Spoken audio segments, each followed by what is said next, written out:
This has happened to every one of us. Sometimes you watch TV and you get the theme song from the TV commercial stuck in your head, or you listen to a radio and the radio jingle is stuck in your head all day. You know, you're singing it all day long. You're doing chores, you're singing it in the shower until everybody around you is so tired and telling you, keep this, shut up. And so, it's very frustrating. But if that is all that happens to you, believe me, you are one of the lucky ones. Sometimes we get thoughts stuck in our head, those very irritating thoughts that just won't go away. You are thinking about them for hours, sometimes days on end. You just can't get rid of them. They keep going on and on and on in your mind.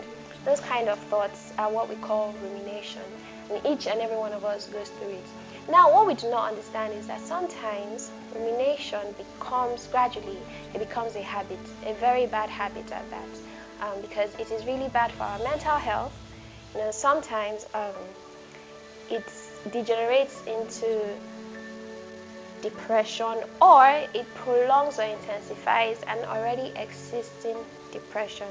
It also, impairs your ability to think straight or to process emotions properly. So, like, you cannot, maybe when you are sad, you don't know how to express it, you are lashing out at people.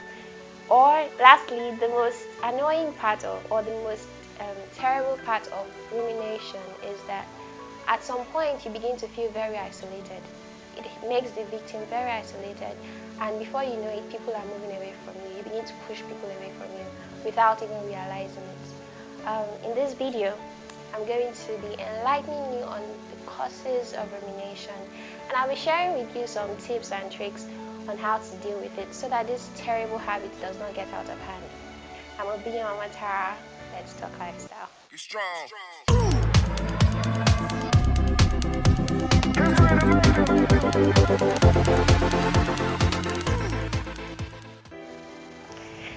Okay, very briefly, I'll be sharing with you 3 tips.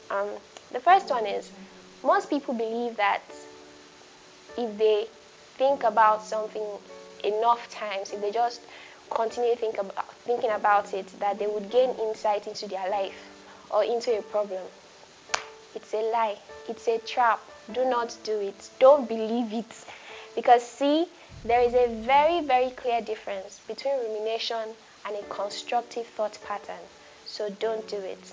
Secondly is, some people have physical or even emotional trauma that they've dealt with in the past, or that they haven't dealt with, and sometimes it comes back to haunt them in form of, obsessive thoughts. It just comes back in your head. And one thing I forgot to mention earlier is that ruminative thoughts are usually very sad or dark.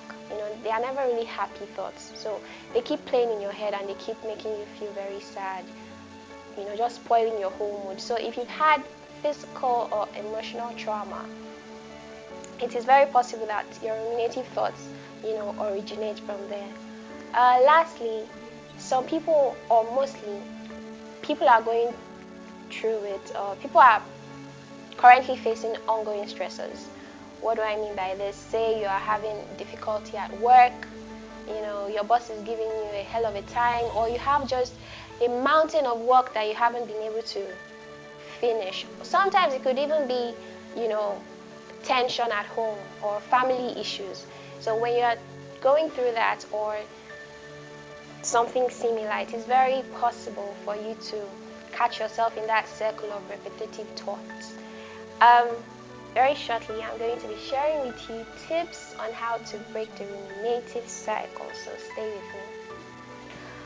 Okay, number 1, distract yourself. This seems very easy, right? It's like, of course I've tried to distract myself. Say something like that. No, here's the trick to it. Rumination is like, I want to liken it to like a ball rolling down a slope or rolling down a hill.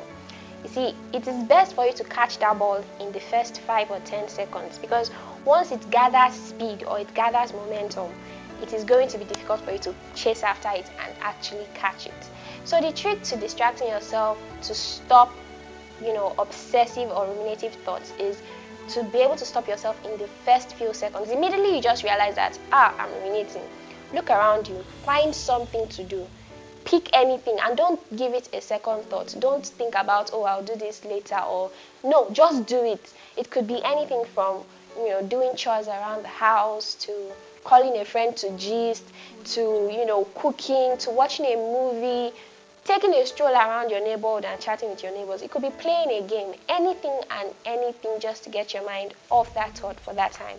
Break that cycle, distract yourself. Secondly, plan to take action. I'm going to explain this point and the next point together. Plan to take action and actually take action. Seriously, you cannot be ruminating and procrastinating at the same time. Sister, pick a struggle. So seriously, and what I mean is, when you plan to take action, when you want to address an issue, for instance, outline the plan in your head, or the course of action that you want to take, outline it in your head, or better still, write it on a piece of paper, and make sure that you take progressive steps, steps by step, little steps each and every day to achieve that goal, or to get to the point where your mind is at ease. Say for instance, there's an issue at home and there's tension at home, and you want to be able to break the ice. Say, I don't know, two of your siblings are fighting, or you have a disagreement with your sibling. Plan to talk to your sibling, and if they're not going to talk to you, get someone else involved. Do something so that you are not able, or you are not by yourself thinking about it and letting yourself down each and every time. Okay, the next one would be to question your thoughts. Most of us are in this boat. If something bad happens to us, or happens to somebody around us, something unfortunate happens, we blame ourselves if we are there and we're not able to help, or something like that. When something like that happens and you begin to blame yourself, and you are like, just remember this: nobody is a perfectionist. You cannot always fix everything. You are not God. So when you are able to put your thoughts in perspective, question those thoughts, like, really, what would have happened, even if sometimes your input or not imputing into something doesn't change the way things happen. It doesn't change the end result. And sometimes when you can accept that, whether you were there or not, whether you made an input or not, it might not have changed anything. When you are able to accept that, then maybe to be able to, dissipate your fear or your disappointment with yourself, you'll be able to forgive yourself, and so it would quell your ruminating thoughts. My next point is to understand your triggers. Now, guys, this is very important. I like to liken this one to understanding the cause of an allergic reaction. So you go to a hospital, right, and the doctor is like, okay, you're having a skin rash that you don't understand. It's clearly not heat rash or anything. Well, then they begin to ask you questions, right? Like, have you changed environment lately? Did you eat anything strange? Did you change your cosmetics? Something like that. They begin to ask you those questions to be able to arrive at what they think might be the cause of the allergic reaction, right? So it's kind of like that. When you want to understand your triggers, this is what happens. So say you catch yourself ruminating, I want you to do a quick mental exercise. Just look around you. I want you to take note of, say, where you are, what time of the day it is, who you've been talking to, what you were doing before you caught yourself ruminating, or what you've been doing through that day. When you understand that these are the things, okay, also make sure that over time you pay attention to those little details, because if you find yourself ruminating when you are surrounded by those factors, it just could be your triggers. So when you find yourself doing this, then it gives you the opportunity to be able to avoid these triggers or manage them if they are unavoidable. Lastly, is something I like to call creating a support system. This is, to me, the very most important tip of all. It's the best solution. No man is an island. And I need you to understand that when you begin to have ruminating thoughts, it can make you feel very isolated, very alone. You want to be able to have a bunch of people that you can call and reach out to whenever you start to feel, that something is wrong or you're having a bad day. It could be your friends, it could be your family, your partner, even a therapist. Because you see, these people are able to distract you. they are also able to give you they are able to boost your self-esteem, and sometimes they're able to give you professional advice in the case of a therapist.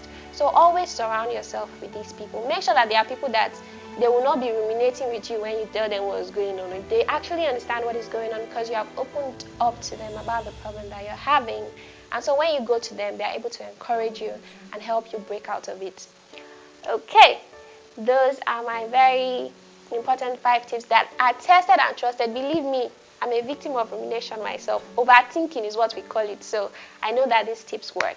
Thank you so very much for coming to this TED Talk of mine. I would see you in the very next episode of Lifestyle Talk Tara. Bye.